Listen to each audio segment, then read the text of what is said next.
Assalamualaikum warahmatullahi wabarakatuh. Di video kali ini saya ingin menceritakan pengalaman hidup saya selama 6 bulan meminjam pinjaman online yang sudah terdaftar resmi di OJK. Di dalam video ini saya menceritakan dari awal kenapa saya bisa terjerat pinjaman online tersebut. Awalnya saya itu ketagihan dan sangat ketagihan judi online, yaitu main slot, judi bola, macam-macam. Dari hal itu mungkin banyak kekalahan saya dan terpaksa saya mengambil jalan pintas, yaitu meminjam secara online gitu. Dalam pinjaman online tersebut mungkin ada 8 aplikasi. Dari 8 aplikasi, 2 aplikasi saya sudah lunasi, dan 6 aplikasi tersebut mungkin saya sudah gagal bayar gitu. Udah sampai sekarang 6 bulan lebih gitu. Dari aplikasi-aplikasi tersebut saya sering bertanya, lihat-lihat di YouTube, sharing sama teman-teman di tempat saya, mungkin tempat pedesaan gitu. Banyak teman-teman saya yang sudah gagal membayar, udah ada yang 1 tahun. Atau saya sering bertanya untuk informasi, cari-cari informasi resiko atau apapun kalau kita gagal bayar gitu. Dari aplikasi yang saya pinjemin mungkin ada Akulaku, Kredivo, ada Kami, Kredit Pintar, Tunai Kita, Yasicas, Caswagon. Dari 2 aplikasi tersebut seperti Akulaku dan Kredivo saya sudah lunasi gitu. Aplikasi 2 tersebut yang menurut saya dan jawaban teman-teman yang pernah mengalami itu sangat bahaya gitu. Karena 2 aplikasi tersebut cabangnya sangat luas. Mungkin seperti di Jawa Timur, di Surabaya, Akulaku dan Kredivo ada gitu. Di Jawa Tengah, di kota-kota besar juga ada gitu. Beda dari aplikasi dan lainnya gitu. Lainnya cuma 1 kantor itu di Jakarta. Kemungkinan besar debt collectornya itu untuk masuk ke pedesaan sedikit gitu. Mungkin kemungkinan besar tidak akan datang gitu. Dan itu pun selama 6 bulan saya pernah mengalami gitu. Mungkin saya pengen berbagi cerita gitu, dari selama 6 bulan dalam gagal membayar. Kalau masalah ancaman, teror atau sebar data, mungkin ada tinjauan dari saya, ada pendapat saya gitu. Kalau kalian meminjam sebelum mengajuin aplikasi tersebut pasti minta izin untuk kontak kita, izin atau media kita. Otomatis aplikasi tersebut tahu di dalam kontak kita isi nomor HP kita, terus di media mungkin foto-foto kita, mereka itu tahu gitu. Bagaimana mengatasinya buat saya langkah yang mungkin yang pernah saya alami, jangan sekali-kali membuang nomor kita yang didaftarin gitu. Karena sudah terlanjur, anggap aja aplikasi tersebut tahu isi HP kita. Biarkan mereka menghubungi kita. Mungkin 1 bulan lebih, hampir 2 bulan, mereka tidak akan bosan untuk menagih kita gitu. Mungkin ada ancaman telepon, lewat telepon, ataupun ancaman mereka mau ke sini gitu. Selama ini yang saya alami selama 6 bulan belum ada debt collector yang ke rumah. Kalau mereka nelpon akan datang ke rumah sering gitu.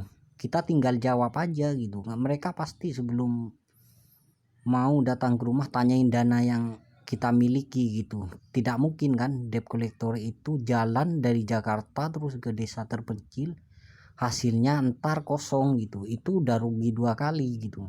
Mereka pasti tanyain. Kita harus anggap aja tenang lah gitu, jawabnya dengan tenang, ngomong aja.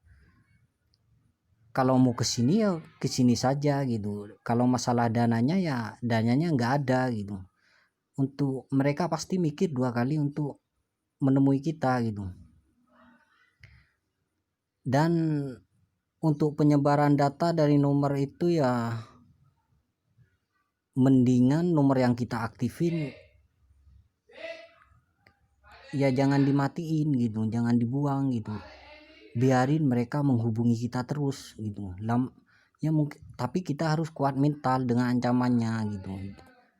Mungkin kalian yang udah gagal bayar ya harus kuatin mental juga gitu.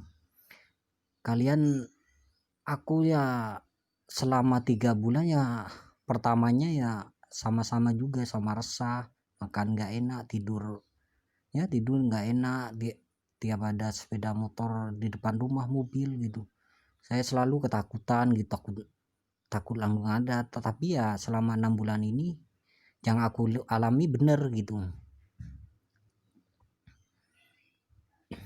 Dan kalau kita udah telat mungkin 2 bulan lebih, aplikasi tersebut pasti menelpon kita gitu. Menelpon kita mungkin ya, yang saya alami sih setiap aplikasi itu pasti menelpon kita. Kita disuruh melunasi dengan membayar tunjangan pokok gitu. Yang pernah aku itu di aplikasi ada kami, dan ya si cas itu menawarkan saya untuk melunasi tunjangan pokok gitu. Setelah saya cek di aplikasinya, saya download lagi ya nggak ada perubahan. Ternyata yang saya mungkin waktu itu saya ngambil berapa ya, sisa 1 juta, saya cek 2 bulan lebih udah hampir 3 juta gitu. Saya terus besoknya lagi mereka telepon aku gitu. Aku jawab, aku bayar tunjangan pokoknya, tapi di aplikasi itu bukan tunjangan pokok, bunganya masih ada gitu. Pas kebetulan itu bener gitu, aplikasi tersebut memberi keringanan ya, mengubah sistemnya itu, cara membayar itu dari pertama kita ngambil gitu, yaitu ya tunjangan pokok toh ini. Setelah itu ya untuk masalah debt collector ya, untuk berkunjung dari sharing-sharing temen aku cuma Aku Laku dan Kredivo, yang mungkin meski daerah terpencil pasti mereka samperin gitu. Dan pas waktu itu mungkin aku ketakutan gitu, pas kebetulan punya uang, saya langsung lunasi Aku Laku meskipun telat, mungkin udah 2 minggu atau 3 minggu. Pas itu Aku Laku sama Kredivo saya lunasi, tapi ya mungkin telat lah, saya tidak bisa menarik lagi gitu. Maksudnya saya lunasi akun tersebut dan untuk pinjam lagi tidak bisa gitu, dengan ya alasan riwayat kredit ya buruk gitu. Ya mungkin aku waktu itu belum sadar kalau dataku udah dilaporin di OJK gitu. Pas udah mungkin bulan kemarin ya, mungkin udah lebih 4 bulan saya gagal total bayar. Saya minjem di bank BNI, ya mungkin di depan rumah ada cabangnya kecamatan gitu. Saya coba ngajuin, pas itu 5 hari dapat telepon kalau data atau KTP saya anggap saja sudah di blacklist oleh OJK gitu. Dari hal itu saya baru sadar gitu, kalau benar-benar kalau kita nggak bayar di aplikasi pinjol itu selama 3 bulan, data kita udah anggap aja dihitamkan gitu. Tidak bisa ngambil di bank apapun. Itu ya pengalaman saya yang sangat buruk lah dalam pinjaman online gitu. Kalau kalian masih terjerat pinjaman online atau masih apa gitu, mungkin dengan menyaksikan video ini ada jalan atau solusi untuk melunasi gitu ya. Saya selalu berharap kalian itu jangan seperti saya gitu. Saya sudah anggap aja KTP saya selamanya datanya udah nggak bisa meminjam lagi di bank manapun gitu. Jangan sampai kayak gitu. Itu ya risiko terbesar, anggap aja yuk kesalahan terbesar saya gitu. Anggap ya, mungkin cukup sekian dari saya. Terima kasih. Assalamualaikum warahmatullahi wabarakatuh.